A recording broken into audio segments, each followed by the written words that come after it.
민수기 25번째, 25번째 시간입니다. 오늘 말씀은 민수기 14장 11절부터 45절 말씀까지입니다. 17절부터 19절 말씀을 합독하고요. 민수기 14장 11절부터 45절 말씀까지 오늘 민수기 14장을 끝낸다고 보시면 되겠습니다. 자, 그러면 오늘 합독하게 될 민수기 14장 17절부터 19절 말씀을 한 목소리로 합독하도록 하겠습니다. 이제 구하옵나니 이미 말씀하신 대로 주의 큰 권능을 나타내옵소서. 이르시기를 여호와는 노하기를 더디하시고 인자가 많아 죄악과 허물을 사하시나 형벌 받을 자를 결탄코 사하지 아니하시고 아버지의 죄악을 자식에게 갚아 3, 4대까지 이르게 하리라 하셨나이다. 구하옵나니 주의 인자의 광대하심을 따라 이 백성의 죄악을 사하시되 애굽에서부터 지금까지 이 백성을 사하신 것 같이 사하시옵소서. 주여. 하나님의 진노를 풀기 위해서 지금 모세가 먼저 간절한 중재기도, 회개기도를 하고 있습니다. 이게 14장 11절부터 19절인데요. 이스라엘의 원망과 불신앙 때문에 결국 하나님은 노하기를 더디하신 하나님은 진노하셨습니다. 심판하신 거죠. 전염병으로 그들을 다 쳐서 멸하고 모세를 통해서 그들보다 크고 강한 나라를 이루시겠다고 말씀하셨습니다. 이 지금 이스라엘 백성들은 여호와의 영광이 회막에 나타났고 여호와께서 모세와 말씀을 나누시는 것을 봤습니다. 그리고 하나님의 진노를 막아줄 유일한 사람이 모세인 것들 이제야 깨달은 겁니다. 하나님은 백성들의 죄가 지극히 악하다는 것을 알려주셨습니다. 여러분, 우리가 하나님 앞에 지극히 악한 삶을 살면 안 되겠죠. 이스라엘 백성들의 행동은요, 하나님을 멸시하는 행동입니다. 여러분, 이건 하나님이 싫어하세요. 하나님을 멸시하면 안 되잖아요. 그렇게 많은 이적을 행하였는데 여전히 하나님을 믿지 않아요. 여러분 삶에 그렇게 많은 증거들이 있는데 왜 안 믿으십니까? 난 믿는데요. 잘 생각하세요. 진짜 믿는다면요, 여러분 믿음의 길을 가게 돼 있어요. 믿음의 길을 가고 있는 분들은 정상입니다. 계속 그 길을 가시기 바랍니다. 그것 때문에 임한 이 정의의 심판 진노를 모세에게 알려주셨습니다. 내가 그들을 전염병으로 치리라. 한 사람도 살려주지 않으리라.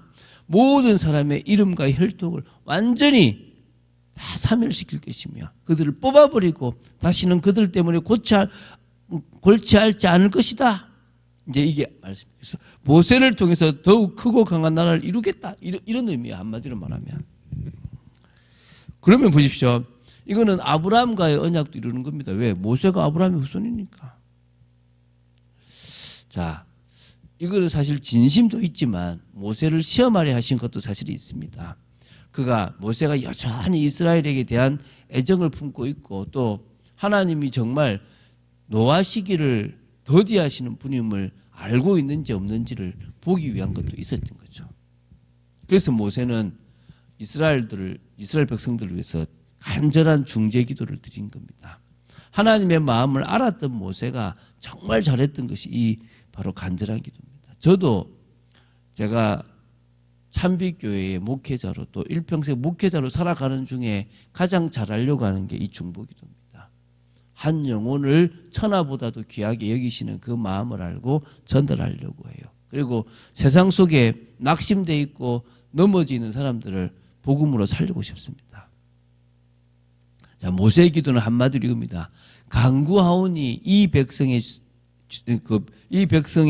죄악을 사하소서. 이 백성의 죄악을 사해달라는 그런 기도입니다. 강력한 것이죠. 그래서 첫 번째가 하나님의 영광을 생각해달라는 얘기를 먼저 탄원합니다. 이 13절부터 16절을 보십시오. 애굽인 중에서 주의 능력으로 이 백성을 인도하여 내시거늘 그리하시면 그들이 듣고 이방 거주민에게 전하리이다. 애굽인들이 듣고 전하지 않겠습니까? 아이고 하나님 데려가서 다 죽였단다. 그런 하나님이다라고. 주 여호와께서 이 백성 중에 계심을 그들도 들었으니 곧 주 여호와께서 대면하여 보이시며 주의 구름이 그들 위에 섰으며 주께서 낮에는 구름 기둥 밤에는 구름 기둥 가운데서 밤에는 불 기둥 가운데서 그들에게 그들 앞에 행하시는 것이니이다. 이제 주께서 이 백성을 하나같이 죽이시면 주의 명성을 들은 여러 나라가 말하여 이르기를 여호와가 이 백성에게 주기로 맹세한 땅에 인도할 능력이 없었으므로 광야에서 죽였다 하리이다. 하나님 이렇게 지금 생각할 겁니다. 그러니까 먼저 노하기를 더디하십시오. 하나님이 듣고 싶은 기도를 하고 있는 겁니다. 그래서 호렙산에서 선포하신 하나님의 이름을 기억하라고 17절 18절에 말합니다. 이제 구하옵나니 이미 말씀하신 대로 주의 큰 권능을 나타내옵소서. 이르시기를 여호와는 노하기를 더디하시고 인자가 많아 죄악과 허물을 사하시나 형벌받을 자는 결단코 사하지 아니하시고 아버지 죄악을 자식에게 갚아 3, 4대까지 이르게 하리라 하셨나이다. 이런 하나님 아닙니까? 아니 그런데 왜 하나님 노하십니까? 나중에 나오지만요. 이스라엘이 계속 10번이나 하나님 앞에요. 불신앙하고요. 하나님의 노를 도했어요. 한번 그거 나중에 뒤에 나오거든요. 그러니까 결국 하나님은 참으시고 이해하시고 받아주기 원하시지만 죄를 용서하시는 분은 그러니까 죄를 가만히 두고 계신 분은 아닙니다. 자, 모세가 이 과거의 경험으로 단언했으면 19절에 구하옵노니 주의 인자의 광대하심을 따라 이 백성의 죄악을 사하시되 애굽에서부터 지금까지 이 백성을 사하신 것 같이 사하시옵소서. 이렇게 얘기하는 거예요. 이제 이 모세의 기도를 들으신 하나님의 응답을 보겠습니다. 모세의 기도 때문에 하나님의 선고의 극한 상황만은 피했습니다. 그래, 내가 네 말대로 사하노라. 사한다 그랬습니다. 하나님은요, 당신의 영광이 온 세상에 충만할 것을 두고 맹세하는 분이십니다. 당신의 이름이 거룩히 여기고 당신의 나라가 임하고 당신의 영광이 우리를 통해서 드러나기를 원하시는 분이십니다. 그런데요, 지금 어떻게 됩니까? 하나님을 분노케 해서 지금 그들에게 실제적으로 심각한 문제가 나오게 된 겁니다. 그래서 우리가 생각할 게 우리는 그런 진노를 사는 게 아니라 하나님의 영광을 자꾸 드러내게 해야 돼요. 지금 애굽에서요, 하나님 뭐라냐면 내가 애굽과 광야에서 행한 이적도 다 보였는데 10번이나 하나님을 시험하고 하나님의 목소리를 청종하지 않았다라고 얘기해요. 이게 무슨 말이냐면 유대 학자들이 한 10번 된대요. 홍해에서, 또 마라, 신광야에서, 만나 때문에 2번, 또 르비딤, 그리고 뭡니까? 금송아지, 그리고 다베라, 그리고 그 다음에 뭡니까? 기브롯 핫다와에서, 그리고 지금 오늘 이번에 이거 10번이 되는 거예요. 그러니까 이 치면 이 10번의 원망과 불평들을 했다는 겁니다.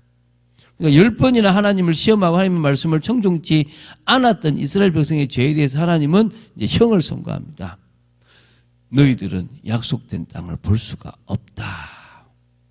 조상들에게 맹세한 땅을 너희들은 결단코 보지 못할 것이다. 한 사람도 못 들어간다. 단지 갈렙과 여호수아만. 이 갈렙을 칭찬해요. 여기서 지금 언약을 주세요.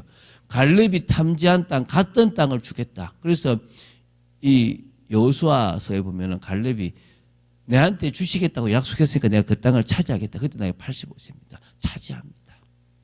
그 믿음대로 되는 거죠. 또 이스라엘은 당장 내일부터 홍해길을 따라 광야로 들어가야 됩니다. 1세대 어른들이 다 광야로 들어가서 거기서 죽게 됩니다. 너희 시체가 이 광야에 엎드려질 것이라고 얘기했습니다. 20세 이상으로 계수된 원망하는 자들이 전부 죽었는데 여분네의 아들 갈렙과 눈의 아들 여호수아 외에는 다 그렇게 된 겁니다. 자, 그래서 40일을 정탐했으니까 하루를 1년으로 해서 40년을 돌아가게 하는데 너희들이 2년 있으니까 38년을 더 유리방황하고 들어갈 것이다. 그래서 1세대들이 거기서 다 죽게 되고 여호수아와 갈렙이 2세대들을 데리고 들어갈 것이다. 이건 겁니다. 이 말을 들으니까 이제 회개가 되는 거예요. 큰일 났다 싶은 거죠. 너무 늦은 회개를 36절부터 45절에 합니다. 10명의 악한 정탐꾼들을 먼저 하나님이 죽이셨어요. 이게 지금 여호와 앞에서 재앙으로 죽었다라는 겁니다. 그러니까 먼저 딱 불신앙하는 10명은 죽었고 누구만 살았습니까? 2명. 갈렙과 여호수아는 정탐꾼으로 옷을 찢고 믿음을 보고했기 때문에 살아남았고 하나님의 인정을 받았습니다. 그리고 이제 40년을 유리방황하게 된다라고 이야기하지 않습니까? 그러니까 이제 큰일 난 겁니다. 이야, 그러니까 당장 후회하고요. 이제 가나안에 들으려고 이제 들어가려고 애쓰는 자들이 있습니다. 그러나 이미 그 노력은 이제 헛수고입니다. 10번의 그 불신앙과 원망을 하기 전에 했었어야 되겠죠. 그래가지고 지금 아침에 일찍 일어나 산꼭대기로 올라가서 이르되 보소서 우리가 여기 있나이다. 우리가 여호와께서 허락하신 곳으로 올라가리니 우리가 범죄하였습니다. 용서해 주십시오라고 막 들어갑니다. 과거엔 돌로 치려 했던 그들인데 모세가 하지 말라고 그렇게 막습니다. 올라가지 마라. 여호와께서 너희들과 함께 하지 않는다. 그런데요. 그러니까 너희들이 백성 앞에서 패할 것이니까 하지 말아라고 얘기했는데 안 돼요. 43절에 아말렉인들과 가나안인이 너희 앞에 있으니 너희가 그 칼에 망하리라. 너희가 여호와를 배반하였으니 여호와께서 너희와 함께 하지 아니하신다. 이렇게 얘기했어요. 그런데 불구하고요. 올라갔어요. 올라갔는데 어떻게 됩니까? 여호와의 영광도 안 가고 언약궤도 가지 않고 모세도 올라가지 않아요. 결국 이 아말렉인에게 패합니다. 어디까지요? 호르마까지 도망을 하고 대패를 합니다. 이게 지금 이스라엘의 모습입니다. 구약을 보면 참 무서운 하나님에 대해서 인식을 합니다. 무서운 하나님이 아니라 당연한 하나님이에요. 원칙적이신 하나님이고 공의의 하나님이십니다. 우리가 이 하나님을 모르면 안 되는 거예요. 저는 정말 여러분들이 직장을 하든 어디 가든 원칙적인 사람은 쉽게 대할 수 있다고 생각돼요. 내가 원칙을 지키면 돼요. 그런데 그 원칙적인 사람이 나를 싫어하고 나를 자꾸 이렇게 징계한다는 것은 내가 원칙적이지 못하다는 거예요. 자꾸 편법을 쓰고 편한 대로 자꾸 살려고 한다는 거예요. 왜 그러십니까? 우리가 하나님의 성품을 닮았다면 우리는 당연히 정상적인 삶을 살아가야 되지 않겠습니까? 그런데 왜 우리가 지금 정상적인 원칙적인 삶을 살아가지 않습니까? 누구에게 속고 있습니까? 하나님은 노하기를 더디하시고 인자와 자비를 베푸시는 하나님이십니다. 그 하나님이 진노하실 정도면 심각한 수준이라는 거예요. 하나님은 우리 죄를 도말하셨고 사하셨습니다. 우리는 믿음의 삶을 살아갑니다. 우리가 구원받고 하나님의 자녀가 되었는데 여전히 불신앙하고 여전히 내 인생을 위해서 살아간다면 어리석은 것입니다. 오늘 정말 믿음의 삶을 살아가는 여러분 되시기를 주 예수 그리스도 이름으로 축원드립니다. 주는 그리스도시요 살아계신 하나님의 아들이심을 고백합니다. 믿음으로 나아가는 저희들 되기 원하고 불신앙하지 않고 노하기를 더디하시고 인자와 자비가 많으신 하나님을 온전히 믿고 말씀에 순종하는 삶을 살아가는 저희들 되도록 지켜주시옵소서. 주 예수 그리스도 이름으로 기도드립니다. 아멘.